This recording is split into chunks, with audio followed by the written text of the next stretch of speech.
প্রেত আত্মা Sunday horror special.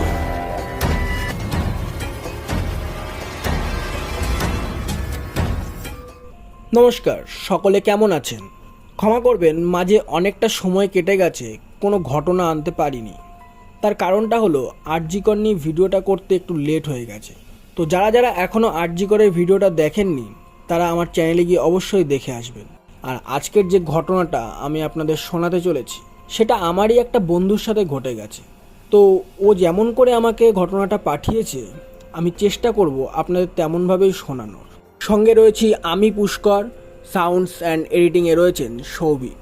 শুরু হচ্ছে আজকের ঘটনা, কবরস্থানের রাত্রিবাস। নমস্কার, আমার নাম প্রভাকর, আমি একটা ফুটবল খেলোয়াড়। আজ যে ঘটনাটা আমি পাঠালাম সেটা আজ থেকে 4 কি 5 মাস আগে ঘটেছিল। ঘটনাটা কাটোয়া লাইনেরই একটা গ্রামে ঘটেছিল। সেদিন আমাদের খেলা ছিল। আমরা 5 জন বাড়ি থেকে রওনা দেই ওই দুপুর 1টা নাগাদ। পৌঁছতে পৌঁছতে আমাদের প্রায় 6টা বেজে যায়। ফার্স্ট খেলা আমাদেরই ছিল, জিতেও গেছিলাম। সেকেন্ড রাউন্ড শুরু হয় ওই 10:30 নাগাদ, কিন্তু আমরা সেকেন্ড রাউন্ডটা হেরে যাই। মনটা খারাপ হয়ে যায় আমাদের সবার। এতটা কষ্ট করে আসার পর এমনভাবে হেরে গেলাম, স্বাভাবিক সবারই খারাপ লাগে। এরপর আমরা স্টেশনের দিকে রওনা দিই বাড়ি যাব বলে। এর মধ্যে প্রচণ্ড জোরে বৃষ্টি শুরু হয়ে যায়। কোনো মতে স্টেশন অবধি আমরা পৌঁছাই।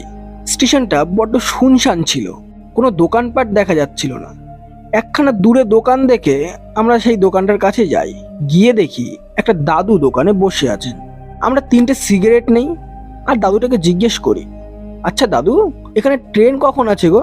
দাদুটা আস্তে আস্তে বলেন, বাবা, সকাল 5টার আগে তো কোনো ট্রেন নেই। আমরা চিন্তায় পড়ে যাই, সারা রাত কি করব, কারণ স্টেশনে থাকার মতন কোনো জায়গা ছিল না।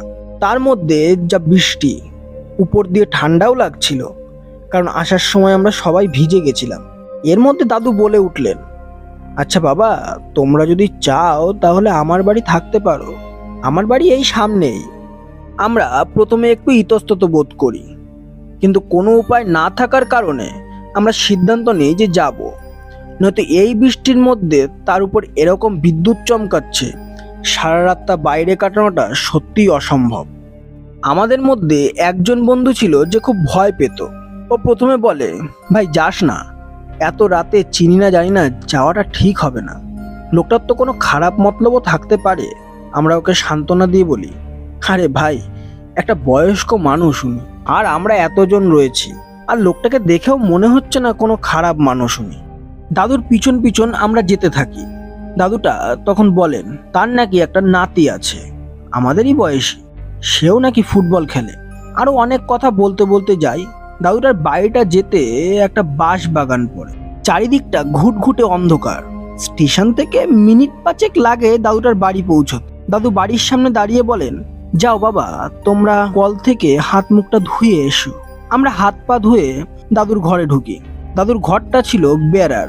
দাদুটা আমাদের জিজ্ঞেস করেন, তোমরা কিছু খেয়েছো? আমরা বলি, না দাদু, খাইনি, আর একবারে সকালেই খেয়ে নেব। দাদু বলেন, না না, এসো, আমি রান্না করেছি, তোমরা খেয়ে নাও। সত্যি বলতে খিদেও পেয়েছিল, তাই মানা করতে পারলাম না। সিদ্ধ ভাত আর কিছু একটা শাক আর কোনো একটা মাংসের মতন কিছু ছিল। অন্ধকারে থাকার কারণে কিছু বুঝতে পারছিলাম না, চুপচাপ খেয়ে নিয়েছিলাম। খাওয়া দাওয়া শেষ করে আমরা যে ঘরে শুতে গেলাম সেখানটায় প্রচুর বিচুলি পাতা ছিল। আমরা যে যার মতন জামা কাপড় পেতে শুয়ে পড়ি। দাদু বলেন, তোমরা শোও, আমি একটু আসছি, নাতিটা খেলতে গেছে তো, ওর কাছেই যাব। এই বলে দাদু চলে যায়। আমরাও ফোন দেখতে দেখতে কখন ঘুমিয়ে পড়েছি। সকালে আমার যখন ঘুম ভাঙে তখন 5টা বাজতে যায়। আমি তাড়াতাড়ি করে সবাইকে ডাকি, কিরে, বাড়ি যাবি না তোরা? 5টা বাজতে যায়। ওরাও তাড়াতাড়ি করে উঠে যায়, কিন্তু দাদুকে কোথাও দেখতে পাই না। আমরা ভাবি দাদু হয়তো দোকানে চলে গেছেন। এই ভেবে আমরা ঘরের দরজাটা টেনে স্টেশনের দিকে রওনা দিই। বাড়ি দিয়ে বেরিয়েই দেখি সামনে কবরস্থান। এমনকি যে বাড়িতে আমরা ছিলাম সেটাও কবরস্থানের উপরেই ছিল। কিন্তু কাল রাতে যখন আমরা এসেছিলাম তখন এমন কিছু আমাদের চোখে পড়েনি। কবরস্থানটার দিকে ভালো করে তাকিয়ে দেখি 2-3টে যেন তাজা তাজা কবর দেওয়া হয়েছে। আমরা এই সব দেখে বুঝতে পারি আসলে দাদু হয়তো মুসলমানই ছিলেন। তো আমাদের ট্রেন ধরতে হবে বলে আমরা তাড়াতাড়ি করে স্টেশনের দিকে রওনা দিই। কিন্তু স্টেশনে গিয়ে দেখি দাদুর দোকানটা ভেঙে চুরে পড়ে আছে, আর সেটা যেন অনেক দিন ধরে ভেঙে পড়ে আছে এমন লাগছে। আমি পাশের দোকানের ওই লোকটাকে জিজ্ঞেস করি, আচ্ছা কাকু, এই দোকানটা কে ভাঙলো, আর ওই দাদুটাই বা কোথায়, কিছু বলতে পারবেন? লোকটি আমাদের মুখের দিকে বেশ কিছুটা সময় তাকিয়ে থাকার পর উত্তর দেন, তিনি তো মাসখানেক আগে মারা গেছেন, আর দোকানে যা জিনিসপত্র ছিল তা তার নাতি ভেঙে চুরে নিয়ে চলে গেছে। আসলে বুড়োর নাতি ছাড়া আর কেউ ছিল না, আর নাতি বিয়ে করার পর নিজের দাদুকে ছেড়ে বউয়ের সঙ্গে আলাদা হয়ে যায়। এইসব চিন্তা করতে করতে বুড়ো কেমন একটা হয়ে গেছিলেন। এরপর শরীর খারাপ হয়, তার বেশ কিছুদিন পরে তিনি মারাও যান।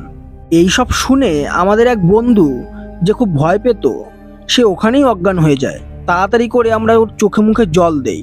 এরপর লোকটিকে সবকিছু খুলে বললে তিনিও একটু ভয়ের সঙ্গেই বলেন, আসলে উনি মারা যাওয়ার পর থেকে ওনার নাতির বয়সী যাকেই দেখেন তাকেই নিজের বাড়িতে নিয়ে যান। তোমাদের সঙ্গে এটা প্রথমবার নয়, এর আগেও বেশ কয়েকবার এমন ঘটেছে, কিন্তু সত্যি কথা বলতে কাউকে তেমন কোনো ক্ষতি তিনি করেননি। লোকটার দিয়ে সবকিছু শোনার পর আমরা ট্রেন ধরে যে যার বাড়িতে চলে আসি। এরপর ওইদিকে আর কখনো আমরা খেলতে যাইনি। তো এই ছিল আমাদের সঙ্গে ঘটে যাওয়া একটি ঘটনা। অসংখ্য ধন্যবাদ জানাই ভাই তোকে এত সুন্দর একটি ঘটনা আমাদেরকে পাঠানোর জন্য। যদি ঘটনাটি আপনাদেরও ভালো লেগে থাকে তাহলে অবশ্যই লাইক, কমেন্ট এবং শেয়ার করে যাবেন। আর চ্যানেলে নতুন হয়ে থাকলে অবশ্যই সাবস্ক্রাইব করে দেবেন এমন ঘটনা আরও পাওয়ার জন্য। ধন্যবাদ।